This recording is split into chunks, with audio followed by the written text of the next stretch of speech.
Hello friends, my self सी शोभित किसरवानी। आज की video में हम लाए हैं पीपीएफ के रिगार्डिंग पब्लिक प्रोविडेंट फंड।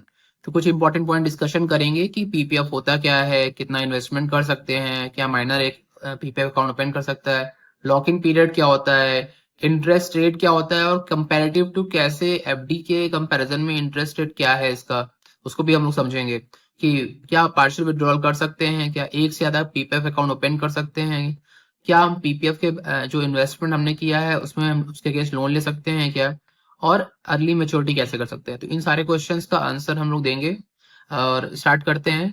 तो पहले हम लोग जान ले पीपीएफ अकाउंट होता क्या है। पब्लिक प्रोविडेंट फंड एक अकाउंट सेविंग स्कीम होती है जो गवर्नमेंट स्पॉन्सर्ड स्कीम होती है। इसमें आप इन्वेस्टमेंट करते हैं, एक रेगुलर बेसिस पे आपको इन्वेस्टमेंट करना होता है। आप मंथली बेसिस पे कर सकते हैं, लमसम ईयरली बेसिस पे कर सकते हैं, but you have to make payment every year. तो आपको हर साल इन्वेस्टमेंट करना होगा, 15 ईयर्स तक इन्वेस्टमेंट करना होगा। अगर आप इन्वेस्टमेंट किसी साल मिस करते हो तो आपको पेनाल्टी उसमें चार्ज करते हैं। तो एटलीस्ट 500 से आप स्टार्ट कर सकते हो, 500 रुपए से स्टार्ट करो, और मैक्सिमम जो एक साल में इन्वेस्टमेंट कर सकते हो 1.5 लाख रुपए तक कर सकते हो। ठीक है। अब बात करते हैं कि कौन ओपन कर सकता है। तो इंडिविजुअल ओपन कर सकता है, एचयूएफ ओपन नहीं कर सकता, सिर्फ इंडिविजुअल ओपन कर सकता है। और लॉक इन पीरियड होता है 15 ईयर्स का। माइनर क्या ओपन किया सकता है, माइनर का पीपीएफ अकाउंट ओपन कर सकते हैं भाई, गार्जियन माइनर के बिहाफ पे ओपन कर सकते हैं। और जब जैसे वो माइनर जो 18 ईयर्स से कम का है वो 18 ईयर्स की मेजोरिटी अटेंड करेगा, तो वो फिर अपना अकाउंट खुद से ऑपरेट कर सकता है। उसमें फॉर्मेलिटीज होती है बैंक से रिलेटेड, वो आप फॉर्मेलिटीज करके अकाउंट फिर ऑपरेट कर सकते हो। लॉक इन पीरियड की बात करें 15 ईयर्स होता है। 15 साल से ज्यादा भी चलाना चाहो तो आप चला सकते हो। 5 ईयर्स का लॉक 5 ईयर्स एक्सटेंशन होता है। 15 से फिर 20 साल 25 साल ऐसे आप कर सकते हो। ठीक है। इंटरेस्ट कैलकुलेशन की बात करें तो इंटरेस्ट जो इसमें कैलकुलेट होता है वो एवरी मंथ फिफ्थ 5 अप्रैल, जैसे 5 अप्रैल के पहले अगर आप इन्वेस्टमेंट करोगे, जैसे लेट सपोज कि आपको अप्रैल में इन्वेस्टमेंट करना है तो आप 5 तारीख से पहले कर दो। अगर आप 5 से पहले कर दोगे तो क्या होगा कि आपका जो इंटरेस्ट होगा वो अप्रैल मंथ का पूरा मिलेगा।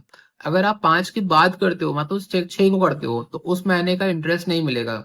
तो बहुत इंपॉर्टेंट चीज इसमें होती है कि भैया इंटरेस्ट अगर आपको पूरे महीने का चाहिए तो अगर और आप मंथली बेसिस पे आप इन्वेस्टमेंट कर रहे हो तो फिफ्थ डेट से पहले आप कर दो, तो आपको उस मंथ का पूरा इंटरेस्ट मिल जाएगा। ठीक है। अच्छा, इंटरेस्ट की बात करें तो अभी क्वार्टरली इंटरेस्ट रेट इसमें कैलकुलेशन गवर्नमेंट फ्लैक्चुएट करती रहती है। इंटरेस्ट अभी क्या इंटरेस्ट रेट चल रहा है, 7.1% चल रहा है। अच्छा, इसको हम लोग कंपैरिजन करें अगर कि बैंक के एफडी का जो इंटरेस्ट होता है, बहुत बार होगा सीनियर सिटीजन को 8% मिलता है, कुछ बैंक की एफडी 7.3%, 7.5% देती है, 7% देती है। तो एक क्वेश्चन माइंड में आ सकता है कि जब मेरे को एफडी में, जो रेगुलर एफडी हम करते हैं बैंक में एफडी करते हैं, उसमें रेट ऑफ इंटरेस्ट 8% मिल रहा है, तो मैं पीपीएफ में क्यों इन्वेस्टमेंट करूं जहां पे मेरे को सिर्फ 7.1% इंटरेस्ट का मिल रहा है।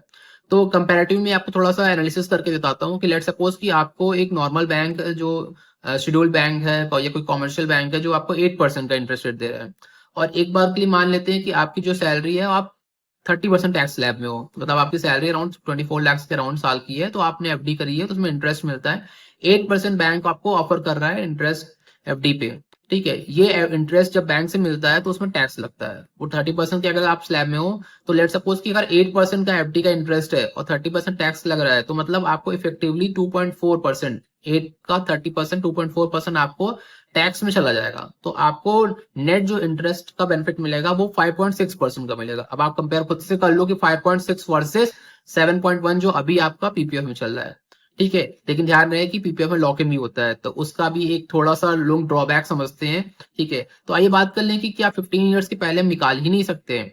तो नहीं, ऐसा नहीं है।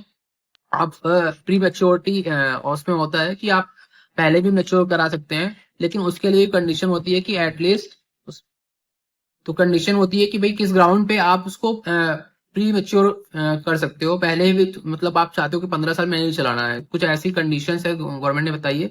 उसके लिए भी एटलीस्ट क्या होता है कि एटलीस्ट 5 ईयर्स तो आपको रन करना पड़ेगा। जिस दिन से आपने स्टार्ट किया इन्वेस्टमेंट, उसका उसी ईयर के एंड होने के 5th ईयर, मतलब उस वो ईयर एंड जैसे होगा उसके 5 साल तक आपको वेट करना पड़ेगा। उसके बाद अगर आपको ऐसी कुछ कंडीशंस आपके पास आती है, जैसे आपका कोई सीरियस एलिमेंट हो गया या कोई लाइफ थ्रेटनिंग डिसीज हो गई, ठीक है, और आपको पैसे की जरूरत है तो आप यहाँ पे अकाउंट आप क्लोज करा सकते हो। अच्छा, आपको हो या फिर आपके स्पाउस को या डिपेंडेंट चिल्ड्रन या पेरेंट्स को भी अगर कुछ ऐसी डिसीज हो रही है, ठीक है, जो कि लाइफ थ्रेटनिंग है, तो वहां पे आप इसको प्री मेच्योर क्लोजर कर सकते हो। ठीक है, या फिर आपका बेटा या आप खुद हायर एजुकेशन के लिए जाना चाहते हो, ठीक है, इंडिया में या फिर अब्रॉड में, तो आप इसको पीपीएफ को आप पहले प्री मेच्योर कर सकते हो। या फिर आप एक रेसिडेंट थे, लेकिन अब अभी आपकी जॉब बाहर लग गई है इंडिया के, आप बाहर जाना चाहते हो, तो अब आपका स्टेटस चेंज होने जा रहा है, तो इन दैट केस भी आप क्या कर सकते हो, इसको प्रीमेच्योर विड्रॉल करना चाहो कर सकते हो।